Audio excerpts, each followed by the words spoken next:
אביו של מר שמואל סן פייגלין ייסד את הקהילה היהודית בשפרטאון, אוסטרליה.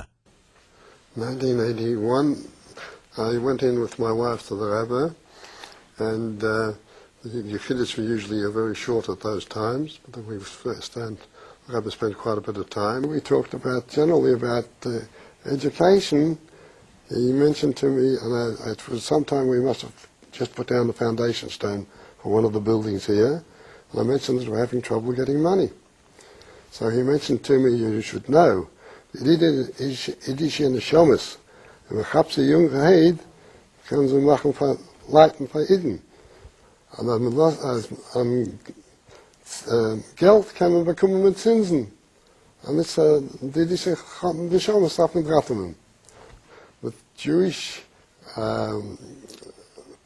children, if you don't teach them the Jewish way of life while they're youngsters or in their youth, then you lose them, whereas money you can always borrow on percentage. And one of the things that was very prominent in my mind is what he said about my father. He said the British sent the convicts to Australia to populate Australia. And the B'nai Shalom sent Moshe Zalman Feiglin to Australia to bring Yiddishkeit to Australia. After the gold rush, everybody was running to the cities, was in the cities.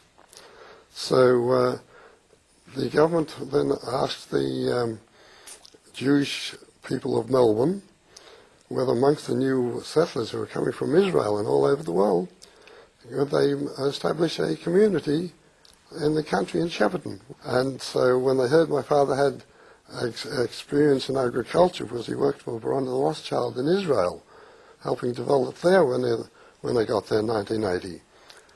Then he was the one that had to lead the community.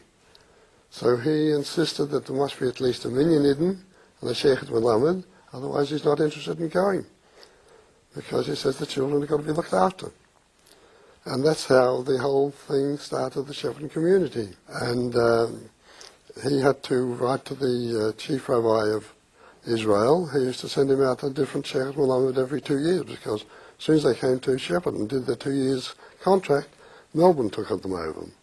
And this had happened time and time again, so that in fact Melbourne, Yiddishkeit was developed from my father's work there. In 1956, my older brother David went with my father together to America to visit the Rabbi. This was the first time my father visited the Rabbi. And after this discussion, the Rabbi suggested that, seeing that there's an established yeshiva, it's very necessary now to have a girls' school so that there's an equal balance between Orthodox girls and Orthodox boys in the country, in this vast continent of Australia.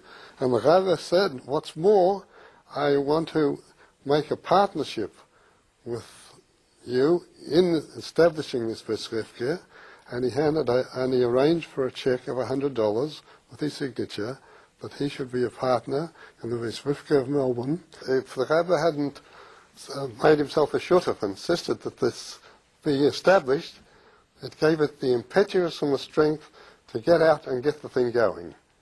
And this actually happened, and it's grown from strength to strength, and I myself had the much pleasure of witnessing my great-grandchildren being graduated in this school, which is many hundreds of beautiful children are coming from there.